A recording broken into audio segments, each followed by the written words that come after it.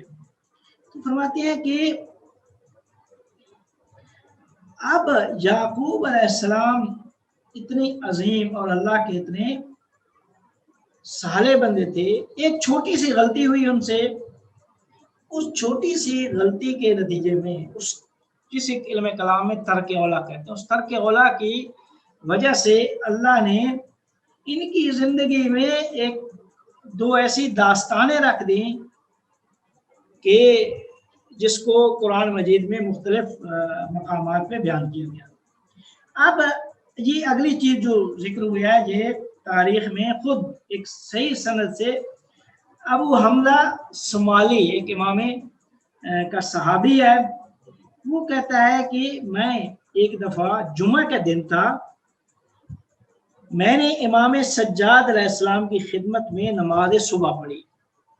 یہ ابو حمزہ سمالی لکھتا ہے، کہتا ہے کہ میں نے نماز صبح جب بجا لائی مسجد النبی میں تو امام نے نماز کے بعد تعقیبات پڑھی، تعقیبات پڑھنے کے بعد مولا گھر چلے گئے. تو فرماتے ہیں کہ میں بھی مولا کی خدمت میں مولا کے ساتھ ہی تھا. تو اب میں نے دیکھا کہ امام سجاد علیہ السلام نے اپنے گھر میں اپنی کنیزوں میں سے ایک کو مخاطب کر کے فرمایا کہ خبردار اس چیز پہ آپ کی توجہ ہونی چاہیے کہ جو بھی سائل ہمارے گھر کے آگے سے گزرے وہ بھوکا ہو کر یہاں سے نہ جائے. اس سائل کو ہر حال میں خوراک غذا ملنی چاہیے. اور خاص کر جمعے کا دن جو تھا، جمعے کے دن تو بہت زیادہ کیا کہتے ہیں ان کے گھر میں فقراء کے لیے بندوبست ہوتا تھا. تو مولا نے فرمایا خاص کر آج جمعے کا دن ہے، تو لہذا کنیز سے کہا کہ جو بھی یہاں سے فقیر گزرے تو فقیر کوئی ایسا فقیر نہ ہو کہ جہاں سے گزر جائے اور وہ بھوکا ہو. تو فرماتے ہیں کہ یہ بات جب انہوں نے کہی تو میں نے امام سجاد علیہ السلام سے کہا کہ مولا اس طرح بات نہیں ہے کہ جو بھی سوال کرے وہ مستحق ہو، ہر سائل مستحق نہیں ہوتا. تو آپ کنیز سے کیوں فرما رہے ہیں کہ جو بھی سائل آئے تو اس کو آپ بغیر کھانے کے نہ جانے دیں، ہر سائل تو مستحق نہیں ہوتا.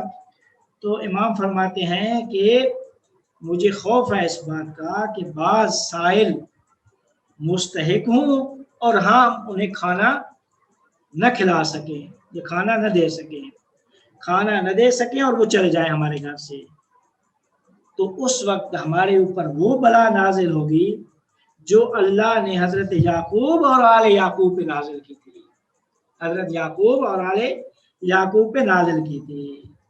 تو لہذا فرماتے ہیں کہ ان کو غذا، ان کے لیے غذا کا بندوبست کریں، طعام کا بندوبست کریں، کوئی فقیر ہمارے گھر سے بھوکا نہ جائے. پھر فرمایا کہ اے ابو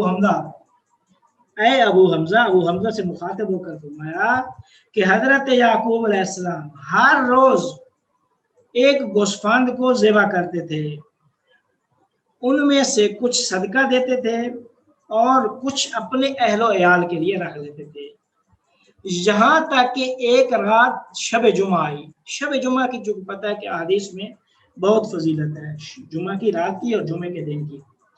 تو جمعہ کے رات کو کیا کہتے ہیں، جمعے کی رات آ گئی، یہاں تک کہ یعقوب اور آل یعقوب نے افطار کر لیا تھا. کہتے ہیں جب افطار کر رہے تھے تو ایک سائل آیا، سائل مسافر تھا، غریب تھا، مومن تھا. اس نے آ کے دروازے پہ آواز لگائی، لیکن حضرت یعقوب اور آل یعقوب چونکہ افطار روزہ تھا اس دن ان کا اور روزہ کو افطار میں مشغول تھے، تو انہوں نے ان کی آواز، اس فقیر کی آواز نہ سن سکے، سائل کی آواز ان کے کانوں تک نہیں پڑی. تو فرماتے ہیں کہ وہ صدا آواز لگاتا رہا کہ میں مسافر ہوں، غریب ہوں، اپنی اضافی غذا سے مجھے سیر کریں. لیکن یعقوب اور آل یعقوب نے، اچھا امام فرماتے ہیں کہ انہوں نے ان کی آواز کو سنیا، سن کے کہا چونکہ ہم اسے نہیں پہچانتے ہیں لہذا اس پہ اعتماد نہیں کیا اور افطار کرتے رہے۔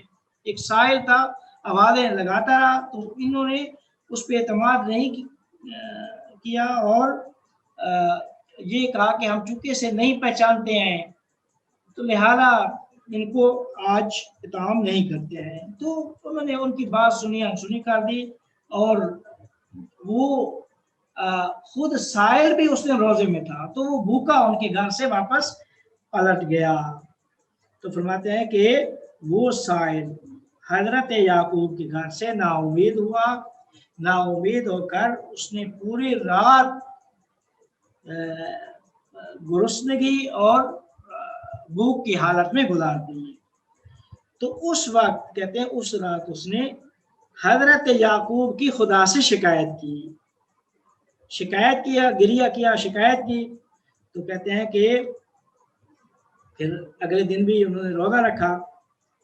تو فرماتے ہیں کہ یعقوب علیہ السلام اور ان کی آل جب صبح بیدار ہوتی ہے تو ان کے پاس غذا بھی باقی تھی، کھانا باقی تھا، لیکن چونکہ اسے پہچان کے نہیں دیا تھا تو اللہ تعالیٰ نے یعقوب علیہ السلام پہ وحی نازل کی، وحی نازل کر کے فرمایا کہ اے یعقوب تو نے ہمارے بندے کو اپنے گھر سے نا امید پلٹایا ہے، لہذا ہمارے غضب کا انتظار کریں اور مستحق کے تعذیب ہوئے۔ اللہ نے ان کو اس بے توجہی کی وجہ سے مختلف آلام، مصائب اور مشکلات اور امتحانات میں گرفتار کر دیا۔ تو پہلا وہ واقعہ وہی پیش آیا کہ وہی کے بیٹوں کا واقعہ، یعقوب علیہ السلام گم ہو گئے، پوری زندگی جو ہے نا یعقوب علیہ السلام کی اس میں روتے رہے، جب آخر میں پھر جا کے جو ہے نا وہ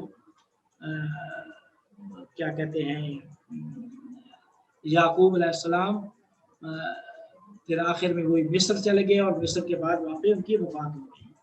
تو اس وقت اللہ نے فرمایا کہ اے یعقوب، میرے محبوب پیغمبروں میں سے محبوب ترین شخص وہ ہے جو میرے مساکین اور غریب بندوں پہ رحم کرتا ہے اور جو میرے بندوں کو طعام دیتا ہے، کھانا کھلاتا ہے۔ تو نے میرے بندے زمیال، اس بندے کا نام تھا زمیال، اس پہ رحم نہیں کیا، لہذا اب میری عقوبت، میری کیا کہتے ہیں اس قضا جو فیصلہ ہوگا تمہارے حق میں اس کا انتظار کریں، اور میں تم کو مصیبتوں میں صبر کی تلقین کرتا ہوں۔ تو کہتے ہیں کہ اسی رات یعقوب اور چونکہ یعقوب اور ان کے بیٹے کھانا کھا کے سوئے اور وہ زمیال بھوکا سویا تھا، تو یوسف علیہ السلام نے اسی رات خواب میں دیکھا۔ خواب میں کیا دیکھا کہ 11 ستارے آفتاب و مہتاب اسے سجدہ کر رہے ہیں۔ جب صبح ہوئی تو یوسف علیہ السلام نے اپنا خواب اپنے والد کے لیے نقل کیا، تو یعقوب علیہ السلام نے اس تعبیر میں اس خواب کی تعبیر میں اس وحی کو اضافہ کیا، وحی کو ساتھ میں لایا جو اللہ نے وحی کی تھی۔ تو اب یعقوب کو پتہ چل گیا کہ اب یہ مصائب و مشکلات میرا انتظار کر رہی ہے۔ تو کہتے ہیں کہ یہاں تک کہ ان کے پھر بھائیوں کا مسئلہ پیش آ گیا، وہ آپس میں اختلاف ہوا، یعقوب علیہ السلام کی وہ داستان، وہ سارا جو واقعہ ہے کہ یوسف کو کنویں میں ڈال دیا، پھر یوسف مصر میں منتقل ہوئے، پھر مصر میں یہ بھی پھر وہیں پہ چلے گئے تھے۔ تو فرماتے ہیں کہ حضرت یعقوب علیہ السلام کی پایان عمر، آخری عمر کا اختتام، کہتے ہیں کہ یعقوب علیہ السلام 147 یا 170 سال کی عمر میں وفات ہوتی ہے۔ تو کنعان میں چند سال گزارے، پھر ہاران میں چلے گئے اور پھر بعد میں دوبارہ کنعان میں واپس پلٹے۔ تو کہتے ہیں کہ وہیں پہ پھر مصر میں وفات ہوتی ہے، وفات کے بعد ان کو منتقل کر دیا جاتا ہے دوبارہ کنعان اپنی اس فلسطین میں. تو فرماتے ہیں کہ 17 سال مصر میں رہے، 17 سال یوسف علیہ السلام کے ساتھ مصر میں رہے. وفات کے وقت تمام بیٹوں کو انہوں نے طلب کیا، تمام بیٹوں کو طلب کرنے کے بعد ان کو دینداری، صداقت اور اللہ کے ذکر کی وصیت کی. پھر اس دنیا سے چلے گئے اور ساتھ یہ بھی وصیت کر کے گئے کہ میرے جنازے کو میرے اپنے آباء و اجداد، ماں باپ کے ساتھ میری میت کو دفن کرنا. اور وہ کہاں پہ ہے؟ وہ سرزمین فلسطین میں، وہ شہر خلیل میں ان کو دفن کیا گیا. تو فرماتے ہیں کہ یوسف علیہ السلام جو کہ مصر میں وہ عزیز مصر تھے، تو انہوں نے اس وقت کے جو ڈاکٹر تھے ان کو مشورہ ان سے کہا کہ آرڈر دیا کہ آپ میرے بابا کے پیکر کو، میت کو وہ ایک موم یعنی وہ کچھ کیا کہتے ہیں میت پہ جو کچھ ایک دارو لگایا جاتا ہے کہ جو مثلا کیونکہ سفر کافی کرنا تھا تو اس وجہ سے یہ بات ایک ذکر ہوئی، اگرچہ وہ اللہ کے نبی تھے ان کو ہونا تو کچھ نہیں تھا، لیکن بہرحال کتابوں میں یہ چیز نقل ہوئی ہے. تو فرماتے ہیں کہ اب ان کو دفن کیا گیا حضرت ابراہیم علیہ السلام کے حرم میں، شہر ہبرون میں، جہاں پہ ابراہیم دفن ہے، حضرت سارہ دفن ہے، حضرت رفقہ، اسحاق، یعقوب. تو یہ ایک واقعہ تھا ان کی زندگی کا کہ کس طرح ان کو اللہ نے مختلف مصائب میں، مختلف امتحانات اور مشکلات میں مبتلا کیا تھا. یہ البتہ اس کے یہ واقعہ تاریخ کی مختلف کتابوں میں ذکر ہوا ہے، خاص کر تاریخ الانبیاء، قصص الانبیاء میں عبد الوہاب نجار نے اس کو ذکر کیا، یہ مشہور واقعہ انہیں سے ہے. اور پھر المعارف ابن قتیبہ میں بھی یہ چیز ذکر ہے جو ابھی میں نے آپ کے سامنے پیش کیا. تو یہ حضرت یعقوب علیہ السلام کی زندگی کا ایک مختصر سا ایک زندگی نامہ تھا. انشاءاللہ اگلی اس میں فصل یعقوبیہ میں جو کچھ آیا ہے اس کا ارتباط یعقوب سے کس طرح ہے، روح کو کس طرح ابن عربی نے مرتبط کیا ہے، اور پھر اسی سے دین کی بحث کس طرح انہوں نے چھیڑی ہے اور دین کے کچھ معنی کیے ہیں، وہ انشاءاللہ اگلی اس میں بیان کریں گے. جی آپ کسی کا سوال؟ السلام علیکم آغا. یہ جو آپ نے فرمایا کہ اللہ نے ان پہ غضب اس وجہ سے کہ ان کو یوسف چھین گئے اس لیے کیونکہ انہوں نے سائل کا سوال سے ایک طرح سے انکار کر دیا، یہ روایت قرآن میں تو نہیں ہے، تو کہاں پر ہے یہ روایت؟ دیکھیں یہ قصص الانبیاء میں ہے، یہ کہاں سے ہے؟ یہ قصص الانبیاء میں، تاریخ انبیاء قصص الانبیاء میں یہ ذکر ہے، قصص الانبیاء میں ذکر ہے. اور کیا کہتے ہیں یہ میں آپ کو بتاتا ہوں کہ جو امام سجاد علیہ السلام نے جو کچھ کہا ان کے بارے میں وہ بھی آپ کو بتاتا ہوں. امام ابو حمزہ الصومالی کا جو واقعہ ہے وہ روایت آپ نے جی وہ بھی آپ وہ بھی اسی کتاب میں انہوں نے ذکر کیا ہے. قصص الانبیاء میں بھی ذکر ہے، کیا کہتے ہیں جو عبد الوہاب نجار نے لکھی ہے.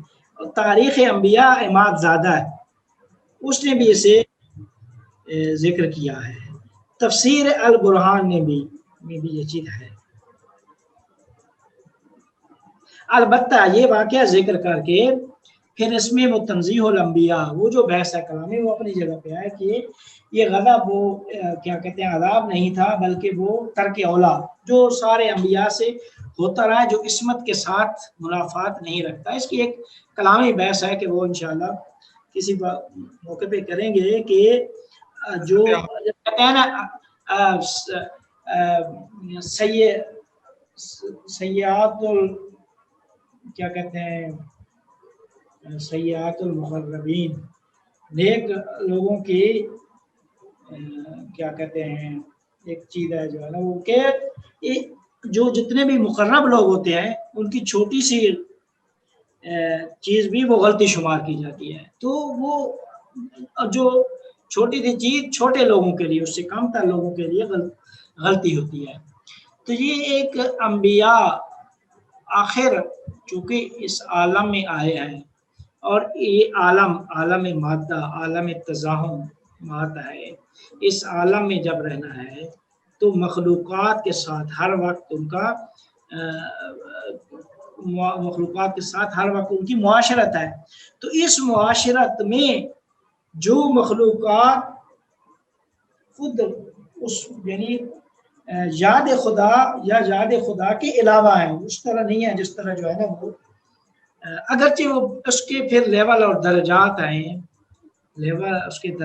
ہیں کہ ہر نبی جو مخلوقات کے ساتھ بھی جب کلام کر رہا ہوتا ہے تو اس وقت بھی اللہ سے غافل نہیں ہوتا. تو لیکن اور عرفان میں اس کو بھی غفلت کہا جاتا ہے. اسی کو کہتے ہیں کہ یہی غفلت سبب بنتی ہے کہ انبیاء نے قرآن میں اپنے لیے فرمایا ربنا ظلمنا انفسنا. وہ جو جہاں پہ بھی استغفار کیا مقرب لوگوں نے وہ اسی جہت کو مد نظر رکھ کر کیا، وگرنہ یہ وہ چیز نہیں ہے کہ جو عصمت کی منافی ہو. انبیاء معصوم ہے، اس میں کوئی شک نہیں ہے.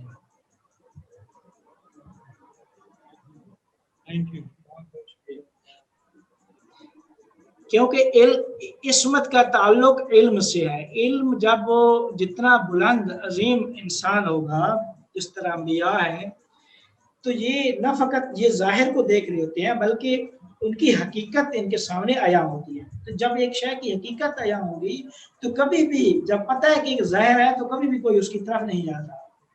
تو لہذا یہ ان کی عصمت کا سبب بھی وہ ان کا علم ہے. وہ علم ہے جو سبب و علت بنتا ہے کہ وہ معصوم ہے. آغا میرا ایک سوال تھا کہ حضرت یعقوب علیہ السلام آپ نے کہا کہ وہ اللہ کی عبادت کرتے تھے اور وہ بہت سخی تھے اور وہ کھانا کھلاتے تھے، تو ان کو تبلیغ کا حکم نہیں تھا جیسے انبیاء کو ہوتا ہے؟ مطلب ہر ایک کی نبوت فرق ہے، تو ان پہ کیا ذمہ داریاں تھیں؟ دیکھیں تبلیغ کا یہ حکم تھا، یہ اس میں لوگوں سخاوت میں ہی مہمان نوازی میں ہی لوگوں کو تبلیغ کرتے تھے، اس دین ابراہیمی کی تبلیغ کرتے تھے سب. اچھا ٹھیک، لیکن دین ابراہیمی کی کرتے تھے، خیر ان کا الگ سے کوئی صحیفہ اور وہ نہیں تھا. اپنی کوئی شریعت. ٹھیک، جزاک اللہ.